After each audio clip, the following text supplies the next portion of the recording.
Welcome to SAG digital. देखें IT main 2025 2 April shift 2 question number 17।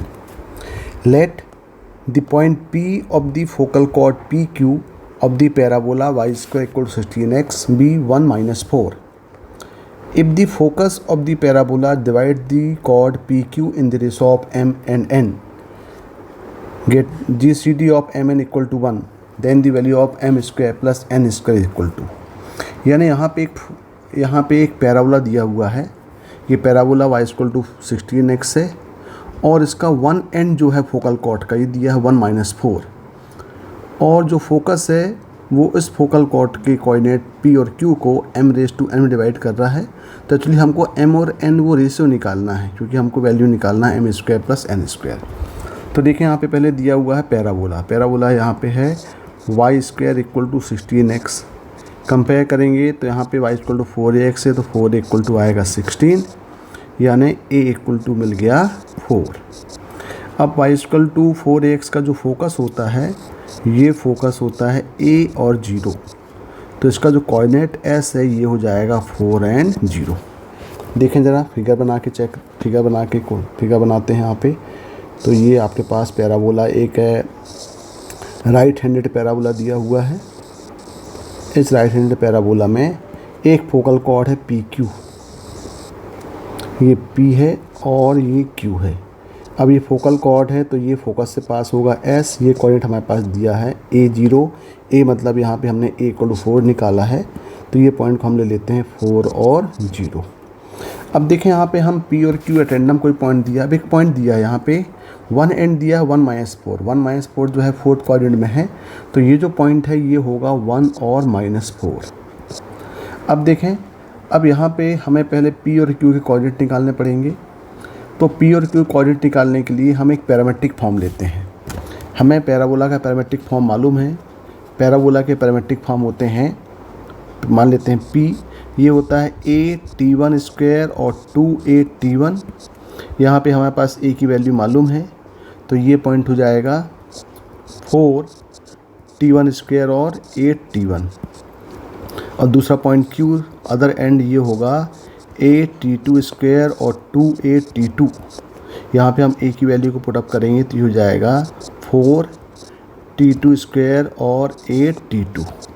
अब इस पर क्वेश्चन हमारे पास जो कोऑर्डिनेट ऑफ Q यहाँ पे दिया हुआ है तो यहाँ से हम Q कंपेयर कर लें।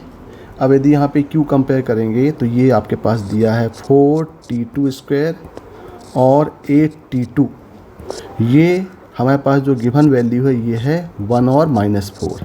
यानी हम इसको कंपेयर करें, इसको कंपेयर करेंगे तो ये हो जाएगा 4t2 स्क्वायर इक्वल टू 1 और 8t2 इक्वल टू -4।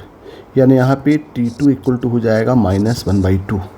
और यहाँ देखें 4t2 स्क्वायर इक्वल टू 1 है तो यहाँ पे t2 इक्वल टू हो जाएगा +-1/2।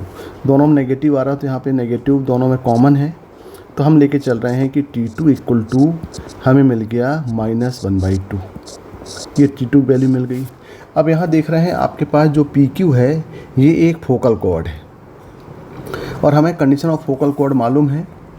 फोकल कॉर्ड क्या होता है? जो फोकस से पास हो तो उसकी जो कंडीशन T1 T2 दोनों जो आपके पास पैरामेट्रिक फॉर्म होते हैं P और Q के, दोनों में रिलेशन होता है T1 T2 -1। तो यहाँ पे लिखें we know by condition of focal cord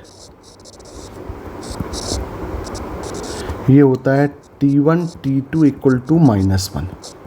तो यहाँ पे हमारे पास T2 दिया है तो ये हो जाएगा T1 और -1/2। T2 वैल्यू पुट करेंगे -1 तो यहाँ पे हमारे पास T1 इक्वल टू आ जाएगी वैल्यू 2। तो देखें भाई T1 इक्वल टू 2 मिल गया। यानी हम कोऑर्डिनेट ऑफ P निकाल सकते हैं। P कितना था? P था A की वैल्यू यहाँ पे 4 थी तो 4 ये हो जाएगा 4t1 स्क्वायर और 8t1। यहाँ पे हम t1 इक्वल टू पुट करें तो ये जो पॉइंट P है ये मिल जाएगा 16 और 16। मतलब ये हुआ कि जो पॉइंट P है ये पॉइंट कितना मिल गया? 16 और 16 मिल गया। अब हमारा जो क्वेश्चन बोल रहा है कि जो the focus of the parabola divide the chord P Q in ratio of M और एन, माने यहाँ पे जो है इसको ये m⁻n में डिवाइड कर रहा है।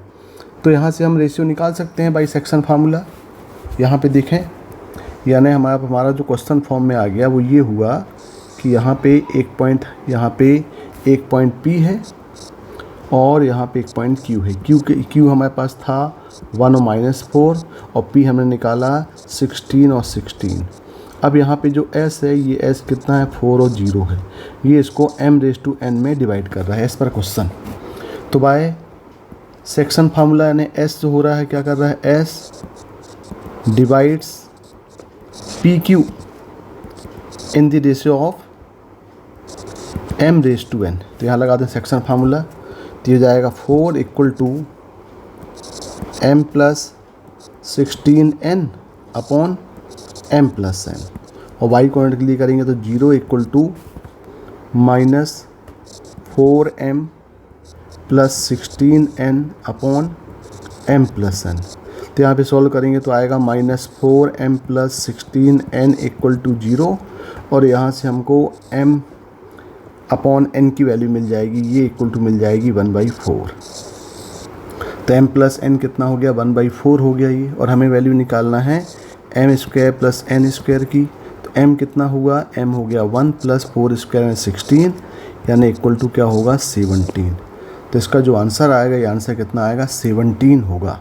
देखें क्वेश्चन नंबर 17 का आंसर 17 ही आ रहा है, यानी 1 आ रहा है। Okay, thank you.